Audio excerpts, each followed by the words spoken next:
the Revisionary Podcast with your host, Juan Carlos. The Revisionary Podcast.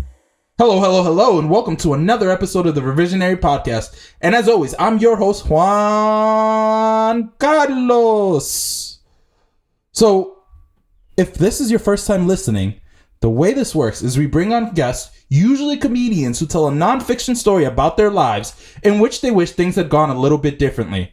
Afterwards, I give them an opportunity to tell the same exact story, except this time they can change any facts or details that they would like about the story. This week, I actually have the opportunity to sit down with Aaron Ableman. I've actually never met Aaron in person. This is actually going to be the first time that we've chatted. So the way this came about is it was really one of those, my people will reach out to your people situations. You know what I mean? Except in my case, my people is just me. So I don't really have people, but he has people, which is kind of cool. So that was exciting.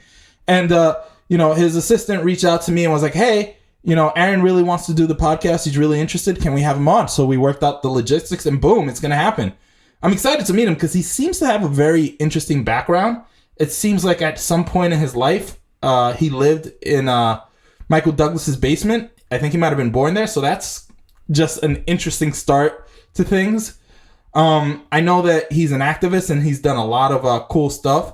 He does music as well. I know he's an actor. He's made music with people like U2 and Mos Def, just to name a few. And the coolest part of all is he just had a book that came out on Father's Day. So check it out. The book is called Welcome to Earth, Love Letters to My Child and Practices for Families. So please go ahead and check that out. I'm really excited to, pick up a copy myself and see how this goes. And honestly, I'm excited to speak to Aaron. Let's see how this goes. So without further ado, let me see if I can get Aaron on the line. Hello, Aaron. How are you? What's up? Good to be here. I am so happy that you decided to join the Revisionaries here on the Revisionary Podcast. Welcome. Thank you. So, before we get started, why don't you introduce yourself to the Revisionaries and tell them a little bit about yourself? Yeah, so my name is Aaron Ableman. I'm an artivist. That means I use art for activism, and my craft is as a storyteller at nature, so this is really exciting to be here. I'm a published author and award-winning musician and spoken word artist, and I've been working a lot in many different media formats, more and more in film and television these days, but most importantly, I am my daughter's father. My daughter is the light of my life and really the most important contribution I think I've made to this world is that I get to be a dad. I love that is your favorite credit of all. You're like, yeah, that other stuff is kind of cool, but whatever. Look, what I really am is a dad. I'm just trying to keep things in perspective because, that's the most important job I have right now. Right. So let me ask you this, because you've had like a very interesting career and stuff like that. So first off, how long have you been a dad? Let's start there because that is the most important one. Yeah, so my daughter was born 10 days after the 2016 election. So it was a dark day for us progressives in the world, Trump's election, but a bright day for me. My daughter was born in November 2016. So she's it'll be 4.5 soon. And she and I, we have the most amazing relationship I could have ever asked for. So and she was born in California, I assume? Yep. So you guys are just all Californians, huh? Well, I should acknowledge that we live in Chochinyo Ohlone land. I know that's an important practice these days to acknowledge the original peoples of the lands that we're in. So we're here in what is Chochinyo Ohlone land, otherwise known as the Bay Area. That's the first time I've ever heard that. So you've taught me something today. That's pretty cool. Hey, that's dope. Look at you dropping knowledge on me. Okay. So here's the other thing I wanted to discuss. So you have you mentioned, your dad, you you do music. Is there any music that we might have heard of or the audience might be familiar with? So I've done some music for.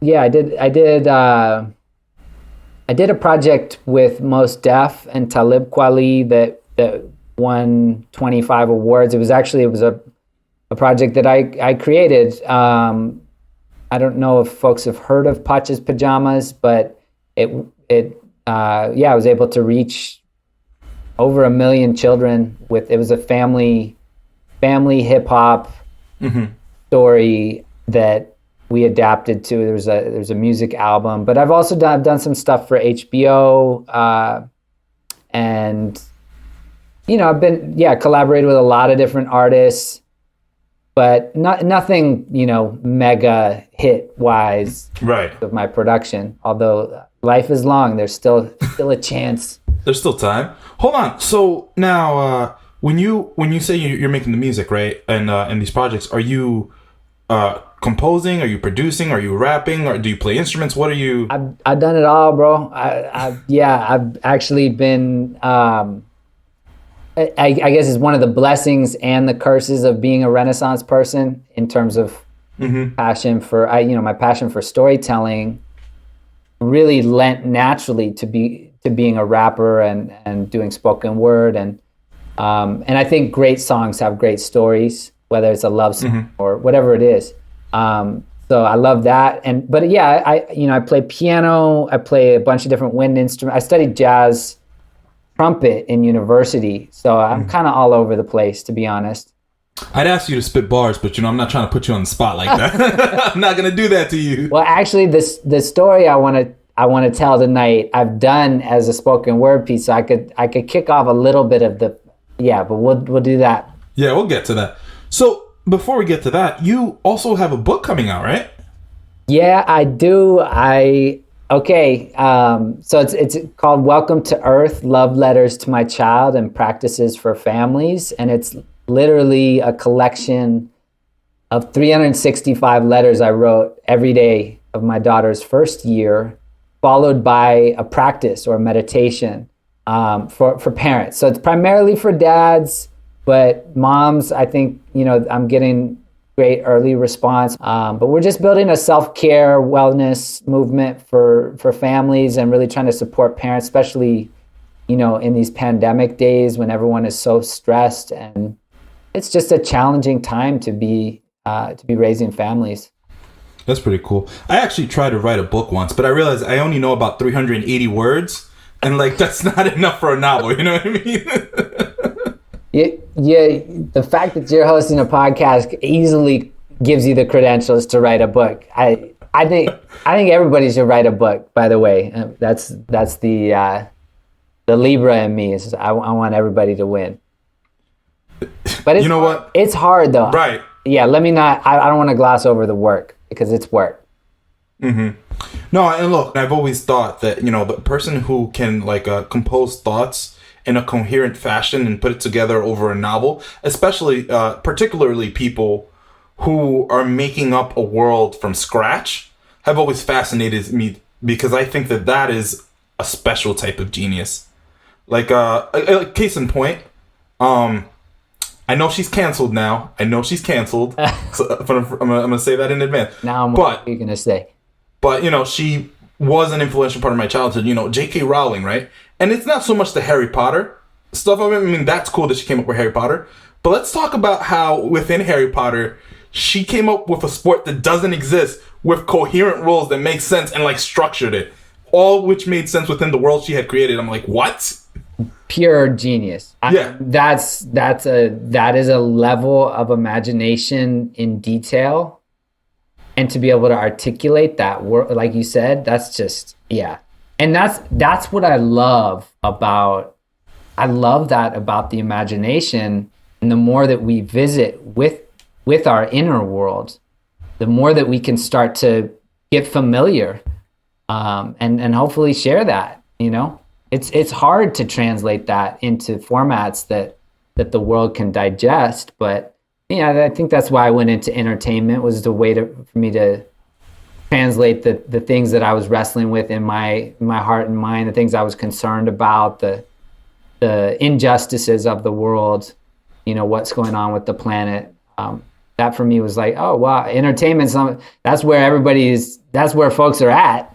Right. So let's try and reach them where they're at, and it might not be that we get the Harry Potter mega hit of the universe, but we got to try. Not only that, look, for all the revisionaries that are out there listening, I will say that if you've ever had any creative inclination at all, I encourage you to pursue it, because even if you have an idea that you think is super weird and no one will like, there's 3.8 billion people on this planet, probably more. I don't know. I've never counted myself. But 7. What do they say? 7.8 billion. Point is, there are a lot of people here. Yeah, there's a lot of people on this planet. Meaning, if you have one weird idea, statistically, someone else will enjoy your ideas and your thoughts. And, even if you touch one person, that's someone's life that you made a difference in. So if you have any creative inclinations, go ahead, pursue it, put it out, be weird. Who cares if it's stupid? Who cares if it sucks? Just get it out and put it into the universe. And that's my soapbox for the day. That's what's up, though. I love that. I wish more people would say that and or hear that, because it would be a much more fulfilling world, I think. If we felt like, oh yeah, what I have to say, actually matters. And it does. I really believe that. I think everyone has some important perspective to share. Unless it's hate speech, keep that stuff to yourselves. We don't want to hear that. Yeah. Unless it's QAnon 7. You can revisionary that one. All right. Before we go too far down this rabbit hole, Aaron, let's get to the fun part. Aaron, the stage is yours. Go ahead and tell us your story. I was 12 and free, but I got sucker punched by a neo-Nazi. It didn't even let me get my boxing gloves on before getting all Rocky Marciano on me. And so all of his friends laughed. I held a near broken jaw. I was completely silenced. I felt like crying dry tears and yelling in silence. Luckily, I lived not too far from a library, and as I was walking home from my friend's house where this all went down, and I should preface that these were friends that I thought I knew, and I was just about to be 13. It was a very awkward time coming into puberty, and I just didn't really understand. These were mostly older kids that I was kicking it with, and I think they liked me because I could do kick flips with my skateboard. Nobody else could do that at the time. I don't even know exactly. As I look back, I'm not exactly sure why we were hanging out. I was Jewish. They were the younger brothers of the local neo-Nazi group. And I didn't realize any of that at the time, but I didn't even know that. Anyway, this is a real fall from grace moment for me. And I realized when they shouted at me as I left, and they said some things, hate speech. Yeah. I mean, actually facts. And I just was crying, but I didn't even know it was like weird. Because, you think you have a friend and they do something like that to you. And it's just so devastating. Anyway, on my way home, literally just devastated, I arrived at the library, and I don't know why, but I went in there because I wasn't ready to face my parents yet. I didn't feel like I was ready to do that. And I went to the silence of the library, and I started just kind of sitting with the books, and I don't know, it was like there was I remember images of all these holy figures, library is kind of a holy place. People don't often think of it that way, but there was the Dalai Lama and Nelson Mandela and, like real heroes of the world. And I think I found this solace in the world of imagination it was like the perfect place I could have gone, even though I was still in so much pain. And I just really was like in this complete post-traumatic state.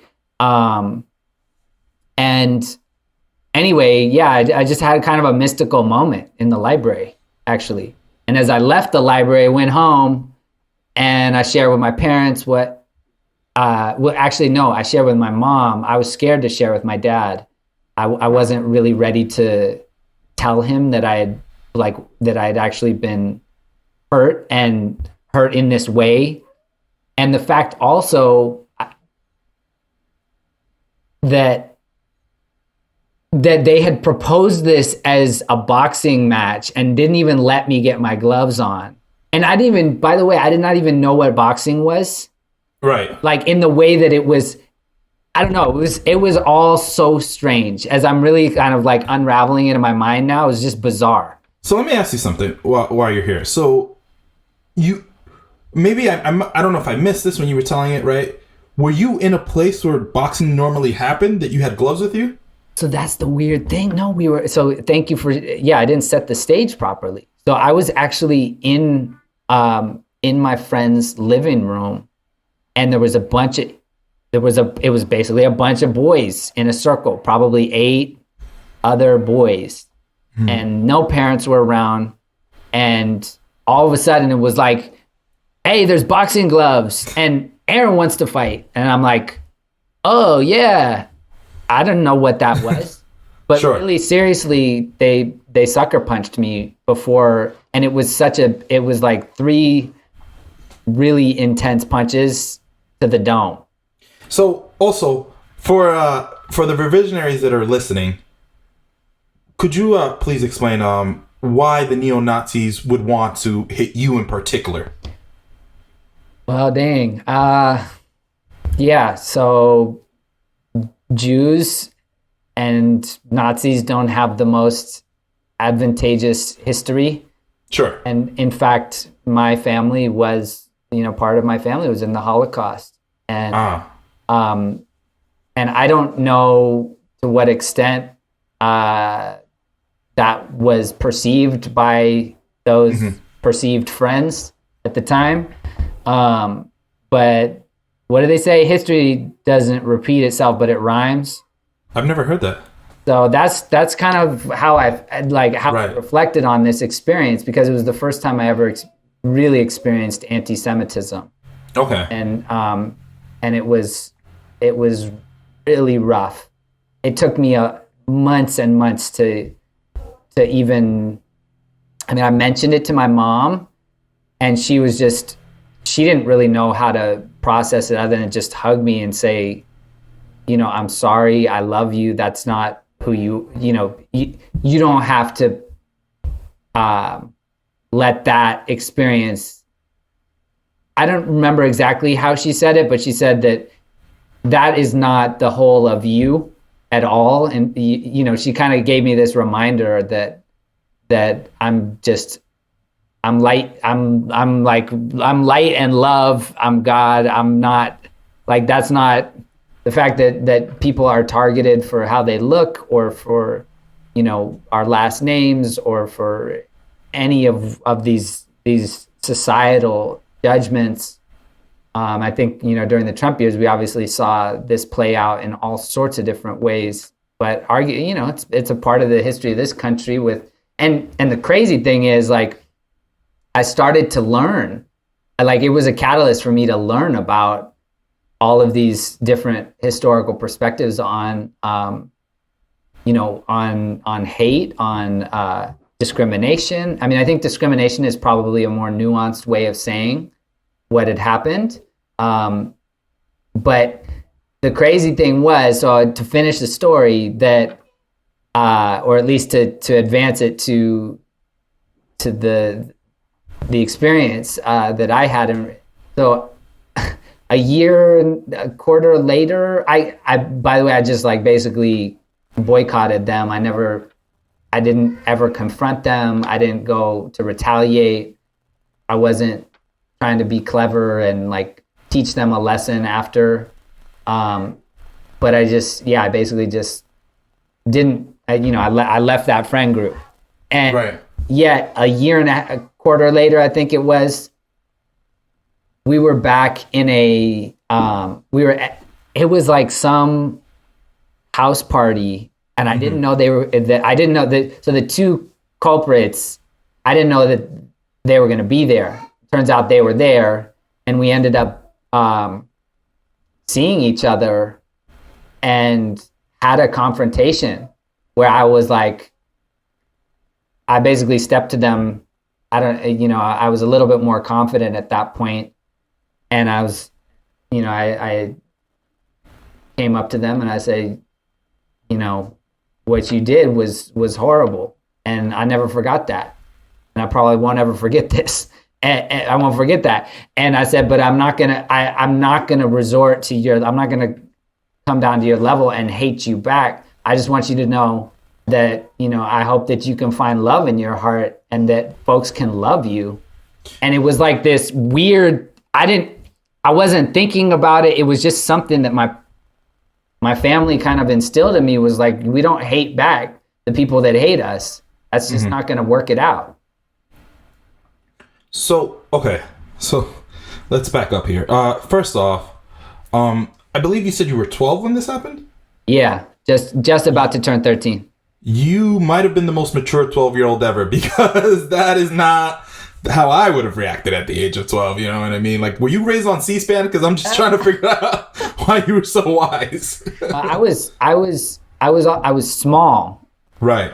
So I didn't have like the ability to exert my physical prowess to like really, go at these folks and fight them. You know what I mean? Yeah. So I felt like, I think I had to use my intellect, and I had to use my I don't know, but yeah, I was a little different. I wasn't like, I don't know. I think even in my rebellious teenage years, I was always like, still had a book tucked in my back pocket or something. Like I was always just like thinking about the world and trying to find fairness. And maybe that's because I'm a Libra or something. I don't know. But just the combination of factors of how I was raised. And I think my parents really, they really did a lot of work to make sure that I was doing my best. I made plenty of mistakes like everybody else, trust me. But I was, I really, I think I really wanted to do right. Something else that I wanted to touch on, because you mentioned that you ran home, but you didn't want to show your parents that you were hurt, right? How did they know? Like, did you like break down, or was there a physical mark? How did they? I tried to. I mean, I actually never. I told my dad years later. It took me years to tell him, and I kind of like shushed it with I really undercut it with my mother. I didn't actually tell her the full scope. So I see. Basically ended up being in this, in this embarrassing state around it, not knowing how to process your feeling level of emotion. So now, were you more trying to protect them from the reality, or were you trying to protect, I guess, yourself from having to relive it through that conversation, very difficult conversation? Oh, that's interesting. I think it was a little bit of both, because I actually did have shame and I, like I said, this post-traumatic, just the numbing that can happen, like when something really crazy happens or painful. There's something that the body does, the somatics, that wants to just either shove it down or forget it, or I don't know. It's interesting. It's a good question, but I think it was a little bit of both, where I didn't want to, I was embarrassed, even though it wasn't my fault, but I was like, and then in a weird way, I remember, just kind of like asking my mom to keep it on the hush, you know, like just asking her like, hey, I don't really like, yeah. So it's interesting. It's definitely, and I wonder now if I were to interview my mom about it, what she would say about that moment too, you know. Put yourself in their shoes for a second, right? Do you think they fully understood the impact of what they were doing, or were they just being 13-year-old kids? And I'm not saying this to defend them. I'm just curious on your, you know, thoughts. No, I don't know. I mean, and there was a couple of like 14 and 15-year-olds in the room. So I think the older kids probably egged it on. I don't know. It was basically like, it felt like a setup. So it did feel like there was a little bit of premeditation around what had happened.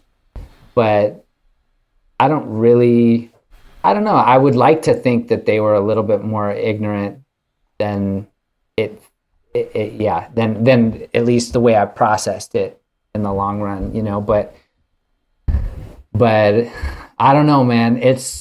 It's difficult because there's this thing that, you know, when somebody does something wrong, I don't believe in punitive response. I think that actually makes things worse. And there are in a lot of traditional societies, if somebody's really acting out in whack and terrible ways, that we actually put them in the center of the room, or we try and really like face them and have it out to try and figure out more constructive ways of supporting them, because obviously what that's saying is like they're not being heard, or they're in pain, so they want to inflict pain on others. Essentially, that's kind of like my perception of it, that hurt people. Okay. So now I'm going to go ahead and I'm going to flip this back to you. Aaron, the stage is yours again. Go ahead and retell us your story. Okay. So there I was in my friend's living room with a group of 7, 8 other boys, 12, 13, 14, 15-year-olds, just having a fun moment as teenagers. And out of nowhere, one of the kids suggests, "Hey, let's have a rap battle." Mm-hmm. And and Aaron, see if you could battle rap me. And because, I think you're kind of whack, or I don't know, like it said something to me. I can't exactly remember what it was, but basically calling me out for looking and being different from the rest of the group. Right. And I said, okay, so where's the mics at? Drop the beat, And so the beat just starts dropping, and, he starts rapping, and it's not a great, not really great rhyming scheme, not really great rhythm, just saying a lot of garbage at me. Not even great similes, no great metaphors, not even a good voice. Yeah. And but he's saying really nasty things to me, and all of his friends are kind of laughing at more of the crude parts of it. And so then I just come right back at him, and I get my time and my time to shine, and I'm just line by line, I'm just dropping knowledge and science and history and intelligence, and also just really going in on him. And it's all the things that I've said in my head after the rap battles normally happen, right. Like the times that when you're like, oh, I should have said that, but it's literally a string of all of those moments of, perfect execution. And I just destroy them. And I don't even know how I came up with all that because I wasn't even a rapper quite yet. Quite yet. I just, it was just a miracle as to how I was able to face this verbal attack with so much ease. And actually, yeah, I managed to avert a physical altercation and win the respect of this community, of these friends, not community, but just these group of boys, or I didn't even really care what they thought in the end, that I was able to just move on and that was the story of the rap battle with the local neo-Nazi group when I turned just about to turn 13. So hold on, let me ask you this: why did you pick a rap battle in particular? What inspired that choice? Well, okay, so I've shared this story before, and it's interesting because I've wanted to take this out of just like the brute physical, like the normal way we express our violence, and turn it into something creative and a little bit. And I want that for more communities to debate. And it might not be obviously whatever. I just love rap. Right. And I think that's a great way to resolve our anger. It's a I mean, it still is, even though some rap battles I will say are pretty destructive. I've been a part of some pretty nasty rap battles. Not that I've ever been exactly a battle rapper myself, but I don't know, man. The way you're describing this, I'm imagining you in the crowd, hoodie down, you know what I'm saying? You're bopping back and forth, getting ready to drop bars. That's what I just kind of had that picture in my head, and to some extent, like, I was already trialing some of that in real life anyway at the time. It just wasn't quite as, I knew I wanted to be a poet. I knew I wanted to be I loved music. I thought it was, I love breakdance, just that whole world of like, let's create instead of hate, you know what I mean? And that's a really, so I was already, I mean, it's already kind of there. So in a way, it's like a revision on the truth, of right. some of what was already happening for me, at least in my head. And I remember like the ending part of that story of when I came back and met them again a year and a half later, there was kind of like a rap battle-esque feeling to that. Okay. That with everyone crowded around us and they were like, oh, is this going to be like another fight? Let's fight. It was kind of like that moment of let's all, right. Like see another fight. And I used the gift of gab as a way to combat. It was a matter of life or death for me because I didn't have the physical prowess right. to be able to fight them. And I don't even know if I was taught to want to fight. But yeah, so now I'm going back to the original story. But yeah, I think rap battles are amazing, and breakdance battles, and I just love that whole world of hip hop. No, look, and I totally get that. Let me ask you something else. One of the things that you mentioned when you were retelling the story is how, it came across as if you had thought about this for years, and you're like, okay, I should have said this, I should have said this, I should have said this. So now I'm going to ask you, would you be willing to share one of the things that you wish you had said in that moment? You mean in rhyme? No, however you want to share it. Oh yeah, what I would have said in that moment. Interesting. Yeah. Okay.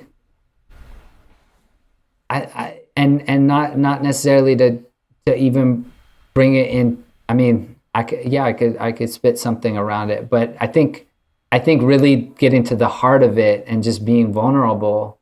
It's that, my differences from you, or the things that we perceive as different about one another are not a problem. That's not, I mean, that's the heart of the message of what I'm wrestling. Right. And I probably would have said that in age appropriate ways. You know what I mean? Like I would have said that in a very different way at that time, but, and it's hard for me to exactly articulate what those words would have been, but something about like, I don't know. I think we all just want to be like, I want to be accepted for who I am. I accept you for who you are. You're not, you know, you're not always like, I mean, and I thought that person was my friend. You know, friends don't turn on one another just because we're different or because the crowd says, oh no, he's not cool. You know what I mean? Right. In the moment. Like that's whack. That's not real friendship. So I think that was kind of a deep moment for me where, like I said, it was just this recognition that our differences are not that different unless we believe in them, you know, mm-hmm. unless we really put energy into those. And yeah, I guess whatever we want to see is what will be shown to us. You know, what is it that another good one is that whether you think you can or think you can't, you're right. So for me, like the way that I see so many people when they perceive difference, yeah, we're different and diversity is beautiful, and that should also be celebrated even more than sought to like pull us apart. Right. But you know what I mean? Like the fact that so many of us are targeted for looking different, being different, talking different, whatever it is, it's just ridiculous because, yeah, we all bleed red. We're all part of the five-fingered clan. You know what I mean? So I think that's kind of what I would have got at in an age-appropriate way. So it's hard to exactly give you the vocabulary. So a few things here. First off, I've never heard the term five-finger clan. I was like, I don't know. Is this a stealing seminar? Like, I don't know what's going on here. That's number one. Number two, Did you say a healing seminar? No. Definitely said stealing. Oh. Stealing. You know, definitely said stealing. We don't heal. That's so funny. You should be a comedian, by the way. Who, me? Yeah, you know what? I thought about it. Yeah, you might have a future in that. If you know someone who can put me on, you let me know, all right? Yeah, definitely. So, you know, and also, you know, Aaron has inspired me. I'm sliding him my mixtape as soon as we're done. It's gonna be now. I'm gonna be now Juan Carlos music. That's what I'll be. You heard it here first. No, I'm just kidding. Okay. That's hilarious. I'm having way too much fun. Yeah, you flipped the whole five finger discount. That's probably where you were thinking of it. Yeah. Yep. No, that's 100% where it came from. That's great. Yeah, I thought of that on the spot too. So I want to say, first and foremost, Aaron, thank you very much for coming on to the Revisionary podcast. I appreciate you opening up and having, you know, this conversation with our revisionaries. It's been a awesome experience, and I love the notions. What you're presenting is just deep. It's really, I love the notion that we can reimagine our past. On a more serious note, I like to think, and I've said this before on the podcast, that I think we're all part of one shared human experience. So I think it's important to have these conversations, you know, whether it's a silly conversation or a serious conversation. I think there's validity in all of them, in that, you know, you might not have had the opportunity to change your specific situation, but someone else might be listening to this, be in a similar situation and go, you know what? Aaron said that this is what he would have done differently. You know, and have the foresight to do it in that moment. And that could have deep, long-lasting impact. That's awesome, because each moment we have those choices of how we act. It's not always that we get to choose what happens to us, right? But we get to choose how we respond. And I just would have loved, I would have loved to remain friends with those people and not have this traumatic experience that I still have to talk about 30 years later or whatever, 20. Now I'm dating my 20. You heard it here first. He's applying for AARP next week.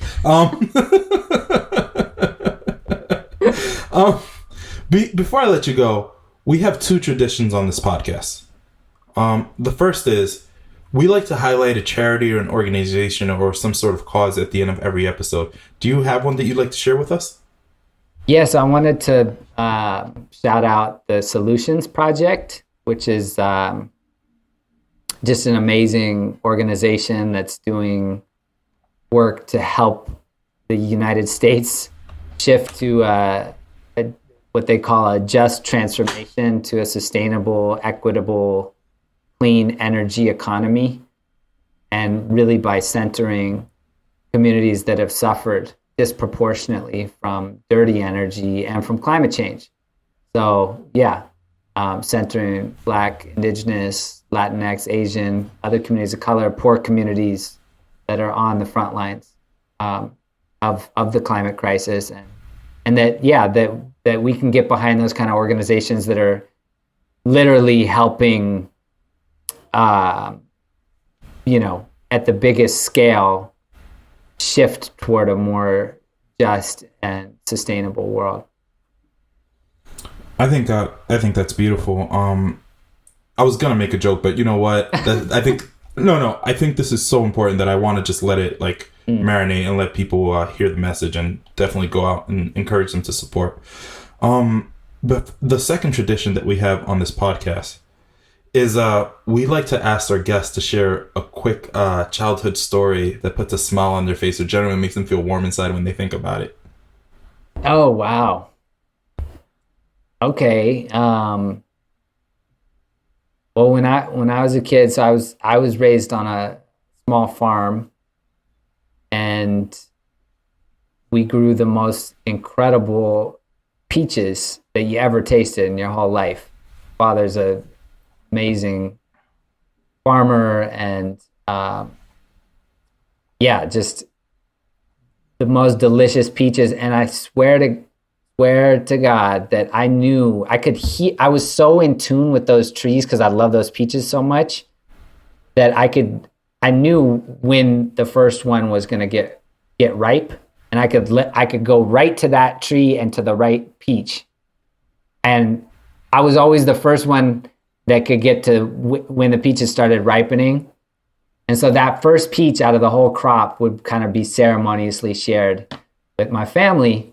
And I don't know if it was always shared in that way, but I remember a couple of times just that first peach of the year was a big deal for us farming folk out there.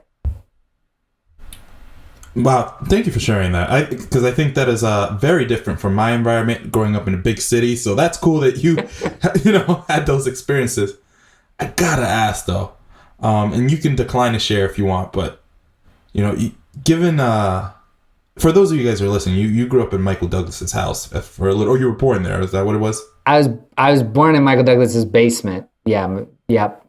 Gotcha. I was gonna ask if you had any stories from well, by way of my parents only, but my just the because people are always like, what is that? Like, I don't understand.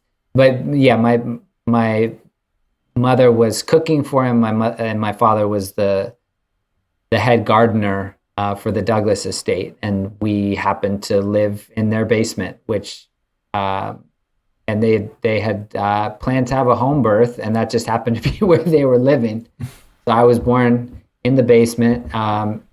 Apparently, he actually helped name me, and I kind of grew up in this awkward balance between the fame and affluence of Hollywood celebrity and working class parents who were activists.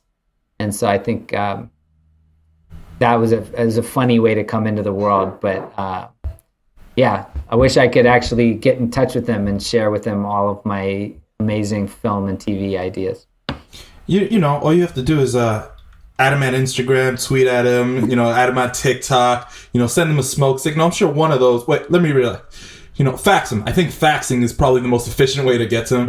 Yeah, or carrier pigeon. Yeah. Yeah. can't believe. Wait, is that what people mean when they say facts? So funny you say that. They don't, but they did during that Omarion song. So that is we're gonna bridge that whole connection. You know what? You should send fan mail. I don't think anyone uses snail mail anymore. So your letter might be the only one that actually arrives. Good point. I'm gonna take you up on that. Good. I want 2% of the profits for having the idea. See, it's very cheap. You'll be casted as the star and lead writer. You shouldn't joke about stuff like that. It is my dream. Let's go. It's the time of the storyteller, and everyone's got a story to tell. And you helped me reimagine my story, so that's dope. Nah, I mean, I want to say thank you for coming on. I really appreciate you doing this. Before I let you go, do you have any last words for our revisionaries? Oof. I guess just to do your best every day. Have as much fun as possible, and in everything bring that kind of joy, because I guess when I think about the fact that none of us know if we're going to be here tomorrow, just try and live it up as best we can each day, and do our best. That's beautifully said. Well, one last thing, sorry, before I let you go. Where can the revisionaries follow you? Oh, yeah, you can just at Aaron Ableman on all the socials, but my website, aaronableman.com. Please tune into the Welcome to Earth book. Yeah, follow me, check in with me, hit me up. Let's build. Let's do it. On that note, I'm going to let you go and say thank you again for joining us, and have a wonderful rest of your day. Thank you so much. Peace. The Revisionary Podcast. So, here's the cool thing about it, right? It's interesting when you speak to someone from a different perspective, and I think that Aaron was just a completely different person than the people I'm used to, and I really like that about him. He was all, not all over the place, but you know what I mean? He just has a completely different life experience than I did, and I think it's cool that that he does the music, and I even thought the way he retold that story was kind of interesting. He could have taken a different path, but he still wanted to go head on, and I don't know, I think that's kind of cool. I have a lot of respect for him, and I want to thank him for joining us on the podcast. Without further ado, I would like to announce that you guys have been nominated for the Best Podcast Audience, so congratulations. You guys are the best. And as always, I want to say thank you for listening. This is the Revision.